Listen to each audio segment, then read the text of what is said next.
Hello viewers, इस channel के नए वीडियोस के लिए सब्सक्राइब करें और बेल आइकन दबाएं। स्वागत है आपका आपके अपने चैनल सुरीले गीत संगीत में। और भगवान से प्रार्थना है कि आप सभी के लिए नया साल 2021 ढेर सारी खुशियां लाए, साथ ही साथ आप सभी स्वस्थ रहें और आप सभी के पास बहुत सुख संपत्ति हो। नए साल का शुभारंभ गणेश जी और गुरु जी को प्रणाम से शुरू करना है, तो बोलो जय गणेश जी महाराज की और अपने अपने गुरु जी की जय। अब मैं आपको गणेश जी की कहानी सुनाती हूँ। एक बार गणेश जी महाराज एक सेठ के खेत में से जा रहे थे, तो खेत में से 12 दाने अनाज के तोड़ लिए। फिर गणेश जी के मन में विचार आया कि मैंने तो चोरी कर ली। तब गणेश जी ने अपना दोष उतारने के लिए सेठ के यहाँ 12 वर्ष नौकरी करने की सोची। फिर गणेश जी एक 14-15 वर्ष के बच्चे के रूप में आ गए और सेठ जी से बोले कि मुझे काम पर रख लो। सेठ जी ने कहा रह जाओ।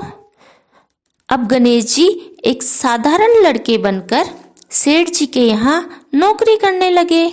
एक दिन सेठानी राख यानी लकड़ी या उपले को जलाने के बाद जो बचता है उसे राख कहते हैं। हाँ, तो सेठानी राख से हाथ धो रही थी, तो गणेश जी ने सेठानी से हाथ पकड़कर राख छीन ली और माटी से हाथ धुला दिए। तब सेठानी सेठ जी को आकर बोली कि ये कैसा नौकर है, इसने मेरा हाथ पकड़ा और हाथ से राख छीन ली। सेठ जी ने गणेश को बुलाया और पूछा कि तुमने सेठानी का हाथ क्यों पकड़ा। तब गणेश बोला सेठानी राख से हाथ धो रही थी। राख से हाथ धोने से घर की रिद्धि सिद्धि चली जाती है और माटी से हाथ धोने से रिद्धि सिद्धि आती है। तब सेठ जी बोले गणेश है तो सयाना, यह ठीक ही तो कह रहा है। थोड़े दिन के बाद कुंभ का मेला आया, तो सेठ जी ने कहा गणेश सेठानी को गंगा स्नान करा लाओ।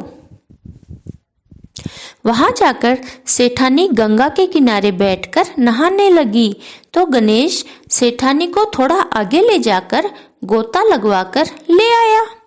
घर आकर सेठानी ने फिर सेठ जी से शिकायत की कि गणेश कैसा लड़का है, इतने आदमियों में मुझे आगे ले जाकर गोता लगवा कर लाया।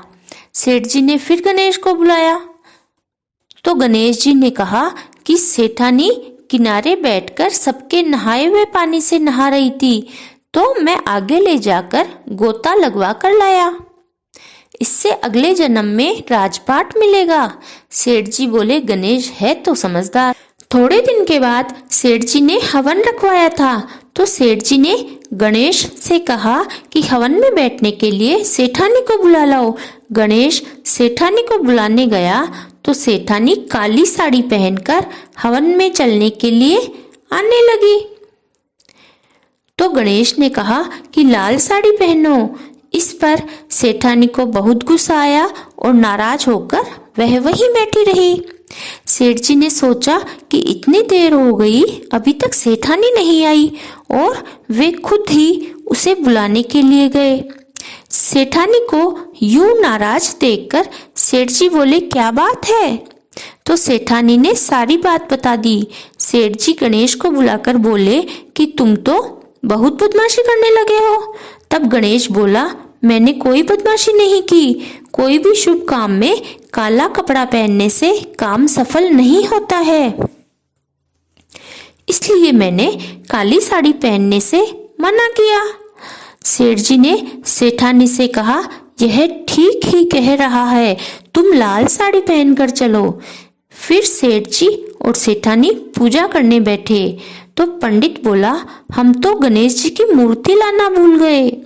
तब गणेश जी ने सेठ जी को बोला मुझे ही मूर्ति मानकर विराजमान कर लो, तो आपके सारे काम सिद्ध हो जाएंगे। यह बात सुनकर तो सेठ जी को भी बहुत गुस्सा आया। बोले कि अभी तक तो तुम सेठानी से ही मस्करी कर रहे थे, अब तो तुम मुझसे भी करने लगे।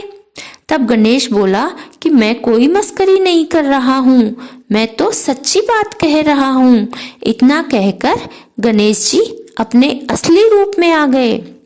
सेठ जी और सेठानी उनका असली रूप देखकर चौंक गए और उनको प्रणाम किया। उन दोनों ने फिर उनकी पूजा की और पूजा होते ही गणेश जी अंतर्ध्यान हो गए। तब उन दोनों के मन में पछतावा हो गया कि हमने गणेश जी से सारा काम करवाया। फिर गणेश जी उन दोनों के सपने में आए और बोले कि मैंने आपके खेत से 12 दाने अनाज के तोड़ लिए थे, वही दोष उतारने के लिए मैंने आपके यहाँ काम किया, आपको कोई दोष नहीं लगेगा। सेठ जी के घर गणेश जी की कृपा से अपार धन संपत्ति हो गई।